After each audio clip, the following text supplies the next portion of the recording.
Assalamualaikum warahmatullahi wabarakatuh. Perkenalkan, nama saya Resnawati, NIM 11255 akan menyampaikan materi saya yang pertama, yaitu pengertian hakikat manusia. Secara bahasa, hakikat berarti kebenaran atas sesuatu yang sebenar-benarnya dari segala sesuatu. Dapat dikatakan bahwa hakikat manusia yaitu pembentukan kebudayaan dikarenakan manusia dihadapkan pada persoalan yang meminta pemecahan dan penyelesaian. Dalam rangka survive, manusia mampu memenuhi apa yang menjadi kebutuhannya, sehingga manusia melakukan berbagai cara, di mana memiliki peran ataupun fungsi yang harus dijalankan setiap manusia. Sesungguhnya hakikat manusia itu adalah makhluk yang bertanggung jawab atas tindakannya dan manusia diberi naluri. Dalam kalangan tasawuf, orang mencari sebenar hakikat dari manusia yang sebenarnya. Karena itu muncul kata-kata mencari sebenar-benar diri atau sama dengan mencari hakikat jasad, hati, nyawa adalah kebenaran atas diri manusia itu sendiri sebagai makhluk ciptaan Allah Subhanahu wa taala. Hakikat manusia menurut pandang Islam yaitu: 1. Manusia adalah makhluk ciptaan Allah. Yang kedua, kemandirian dan kebersamaan atau individualitas dan sosialita. Yang ketiga, manusia merupakan makhluk yang terbatas. Secara umum, ada beberapa hakikat manusia yang harus kita pahami. Yang pertama, makhluk yang memiliki tenaga dalam yang dapat menggerakkan hidupnya untuk memenuhi kebutuhannya. Yang kedua, individu yang memiliki sifat rasional yang bertanggung jawab atas tingkah laku intelektual dan sosial. Yang ketiga, seseorang yang mampu mengarahkan dirinya ke tujuan yang positif, mampu mengatur dan mengontrol dirinya dan menentukan nasibnya. Yang keempat, makhluk yang dalam proses menjadi berkembang dan terus berkembang, tidak pernah selesai selama hidupnya. Yang kelima, individu yang mudah terpengaruh oleh lingkungan, terutama dalam bidang sosial. Kemudian menurut pandangan para ahli bahwa hakikat manusia, yang pertama Socrates, ia mengatakan bahwa manusia adalah makhluk yang selalu ingin tahu tentang segala sesuatu, baik tentang manusia itu sendiri maupun tentang orang lain. Yang kedua, Thomas Hobbes. Ia mengatakan bahwa hakikat manusia itu merupakan keberadaan kontak sosial, yaitu setiap manusia harus menghargai dan menjaga hak orang lain. Hakikat manusia sebagai makhluk sosial yang ditandai dengan keberadaan kontak sosial di dalamnya. Yang ketiga, John Locke. Ia mengatakan bahwa hakikat manusia merupakan manusia yang dilahirkan laksana kertas putih, kemudian diisi dengan pengalaman-pengalaman yang peroleh dalam hidupnya. Yang keempat, Immanuel Kant. Ia mengatakan bahwa hakikat manusia itu merupakan makhluk rasional yang bebas bertindak berdasarkan alasan moral. Manusia bertindak bukan hanya untuk kepentingan diri sendiri.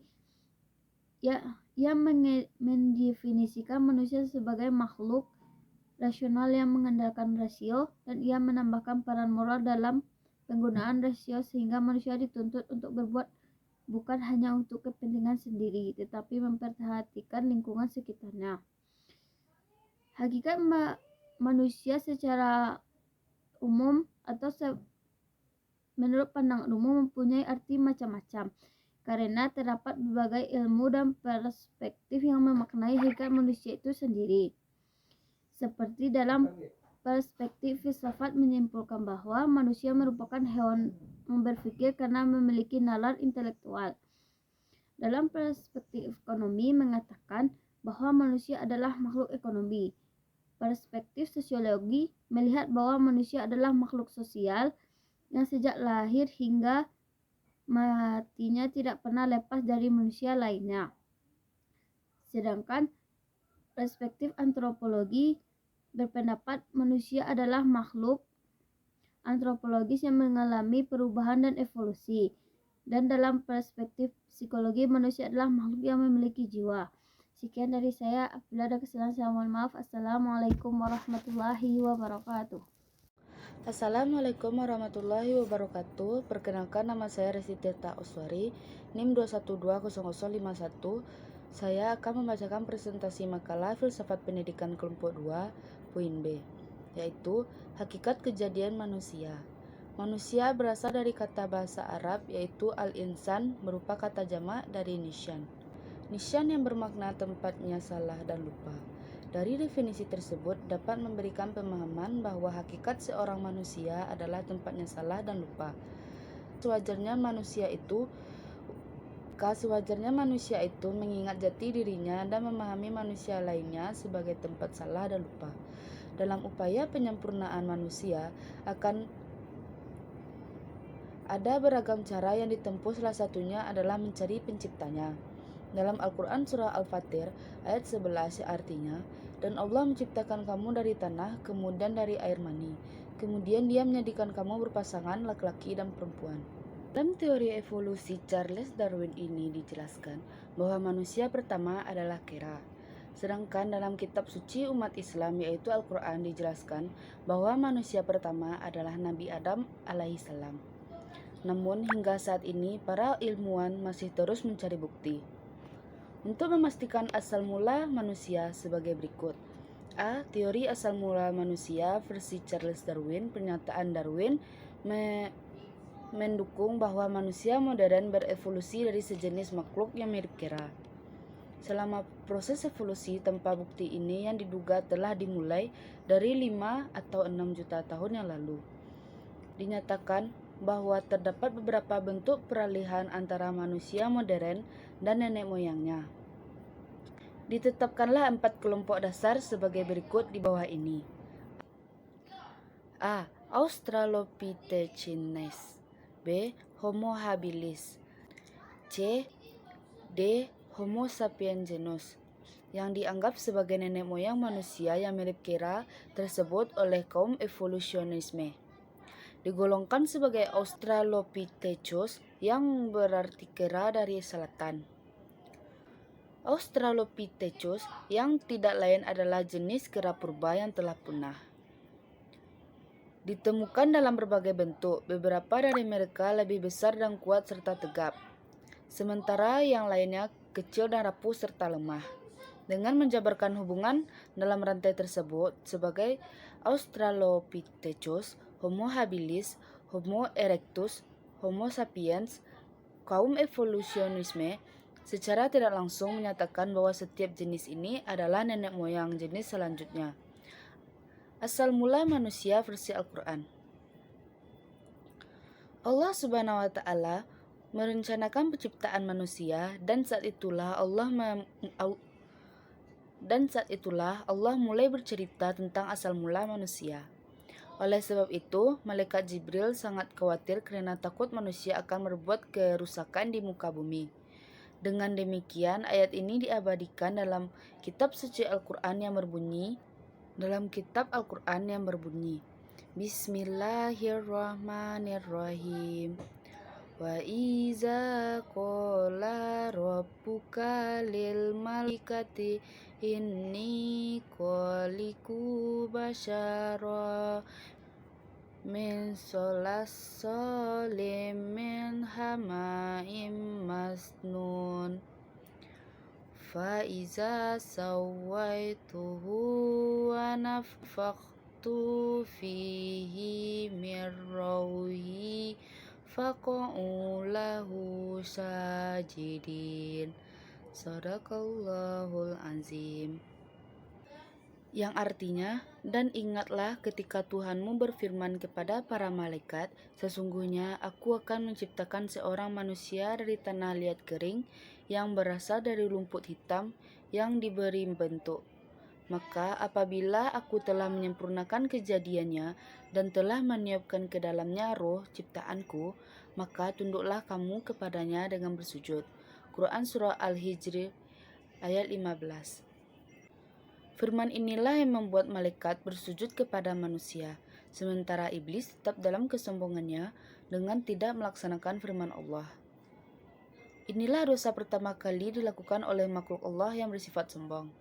Karena kesombongan, dosa pertama kali yang dilakukan oleh makhluk Allah yaitu kesombongan. Karena kesombongan tersebut, iblis menjadi makhluk paling celaka dan sudah dipastikan masuk neraka.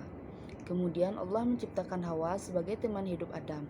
Allah berpesan kepada Adam dan Hawa untuk tidak mendekati salah satu buah di surga.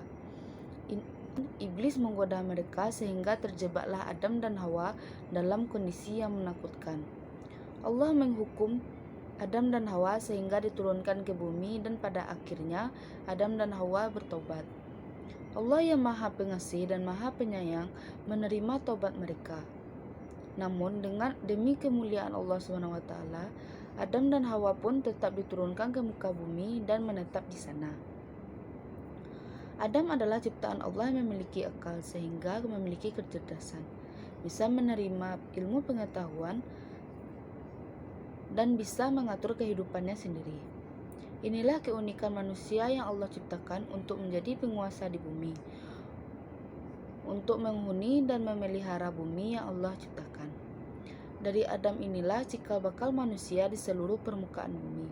Melalui pernikahannya dengan Hawa, Adam melahirkan keturunan yang menyebar ke berbagai benua di seluruh penjuru bumi. Sekian, wassalamualaikum warahmatullahi wabarakatuh.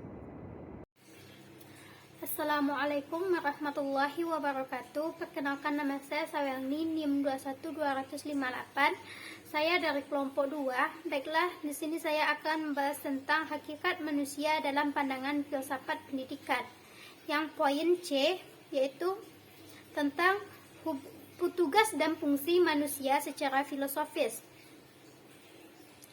Manusia dalam perjalanan hidupnya akan mengembangkan amanah atau tugas-tugas dan tanggung jawab yang telah diberikan oleh Allah sejak lahir agar untuk dipenuhi, dilaksanakan, dijaga, dan dipelihara dengan sebaik-baiknya. Menjaga atau memelihara amanah tersebut bukanlah hal yang mudah, tetapi memerlukan perjuangan hidup untuk mewujudkannya. Dengan demikian, kita sangat penting untuk mengetahui apa sebenarnya yang telah diamanahkan oleh Allah Subhanahu wa Ta'ala kepada kita. Sebagaimana telah dijelaskan oleh Allah dalam surah An-Nisa ayat 58 yang berbunyi, A'udzubillahi minasyaitonirrajim. Bismillahirrahmanirrahim. Innallaha ya'murukum an tu'addul amata ila ahliha wa idza hakamtum bainan nasi an tahkumu bil adli innallaha na'iman yu'izzukum bihi innallaha kana sami'an basyira. Ya, artinya, sesungguhnya Allah menyuruhmu menyampaikan amanat kepada yang berhak menerimanya. Dan apabila kamu menetapkan hukum di antara manusia, hendaklah kamu menetapkannya dengan adil. Sungguh Allah sebaik-baik yang memberi pengajaran kepadamu. Sungguh Allah Maha mendengar lagi Maha melihat. Dalam ayat lain juga dinyatakan bahwa manusia termasuk makhluk yang siap dan dapat mengembangkan amanat tersebut. Allah menjelaskannya dalam surat Al-Ahzab ayat 72 yang berbunyi, sesungguhnya kami telah menawarkan amanat kepada langit, bumi, dan gunung-gunung, tetapi semuanya enggan untuk memikul amanat itu, dan mereka khawatir tidak akan melaksanakannya. Lalu dipikullah amanat itu oleh manusia. Sungguh manusia itu sangat zalim dan sangat bodoh. Dari uraian tersebut dapat dipahami bahwa tugas hidup manusia merupakan amanat dari Allah. Pada intinya, ada 3 macam tugas manusia. Yang pertama yaitu sebagai hamba. Sebagai hamba, kita harus menyembah dan mengabdi kepada Allah. Kita harus menjalankan semua yang diperintahkan oleh Allah kepada kita dan menjauhi segala larangannya. Yang kedua yaitu sebagai khalifah Allah. Al-Quran menegaskan bahwa manusia diciptakan Allah sebagai pengemban di antara amanat yang dibebankan kepada manusia, memakmurkan kehidupan di bumi. Karena amat mulianya manusia sebagai pengemban amanat Allah, maka manusia diberi kedudukan sebagai khalifahnya di muka bumi. Menurut Mustafa Al-Maraghi, kata khalifah ada 3, yaitu Pertama, manusia pengganti Allah Subhanahu wa Ta'ala untuk melaksanakan perintahnya di muka bumi. Yang kedua, arti khalifah itu manusia adalah pemimpin yang kepadanya diserahkan tugas untuk memimpin diri dan makhluk lainnya, serta memakmurkan dan mendaya gunakan alam semesta bagi kepentingan manusia secara keseluruhannya. Yang ketiga itu manusia sebagai makhluk yang mulia. Manusia diciptakan oleh Allah sebagai penerima dan pelaksana ajaran. Oleh karena itu, ditempatkan di kedudukan yang paling mulia. Sebagaimana ditegaskan oleh Allah dalam surat Al-Isra ayat 70 yang artinya, dan sungguh, kami telah memuliakan anak cucu Adam, dan kami angkat mereka dari darat dan di laut, dan kami beri mereka rezeki dari yang baik-baik, dan kami lebihkan mereka di atasnya makhluk yang kami ciptakan dengan kelebihan yang sempurna. Untuk mempertahankan kedudukan yang mulia dan bentuk pribadi yang bagus itu, Allah memperlengkapinya dengan 3 hal. Yang pertama itu akal dan perasaan. Penggunaan akal dan perasaan dapat menentukan kedudukan seseorang dalam lingkungan sosialnya. Dan ini pula lah yang membuat manusia istimewa, mulia dibandingkan dengan makhluk yang lainnya. Allah menyuruh orang menggunakan kemampuan berpikir itu sebaik-baiknya, baik berpikir tentang manusia itu sendiri ataupun alam semesta ini.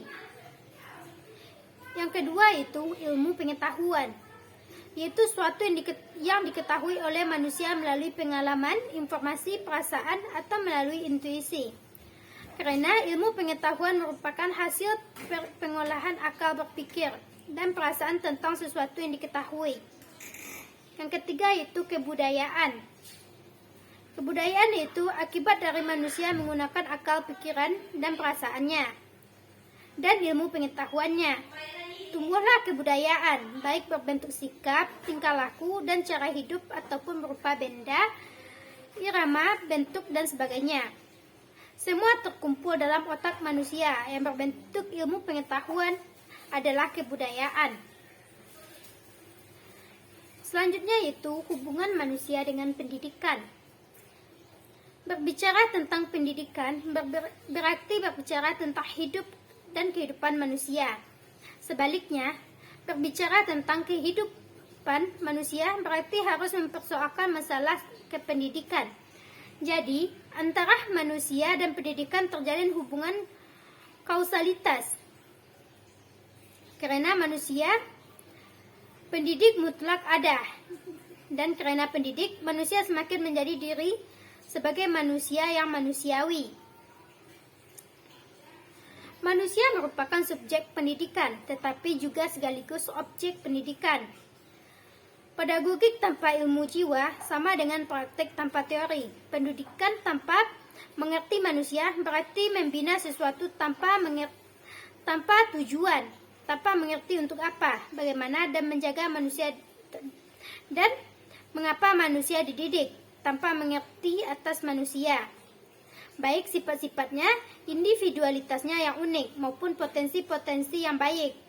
Pendidikan akan merusak kodrat manusia apabila digunakan secara negatif. Jadi, hubungan antara filsafat pendidikan dan manusia secara singkat adalah sebagai berikut. Filsafat digunakan untuk mencari hakikat manusia, sehingga diketahui apa saja yang ada dalam diri manusia. Hasil kajian dalam filsafat tersebut oleh pendidikan dikembangkan dan dijadikan potensi nyata berdasarkan esensi keberadaan manusia. Hanya sekian yang dapat saya sampaikan. Mohon maaf atas segala kesalahan. Assalamualaikum warahmatullahi wabarakatuh.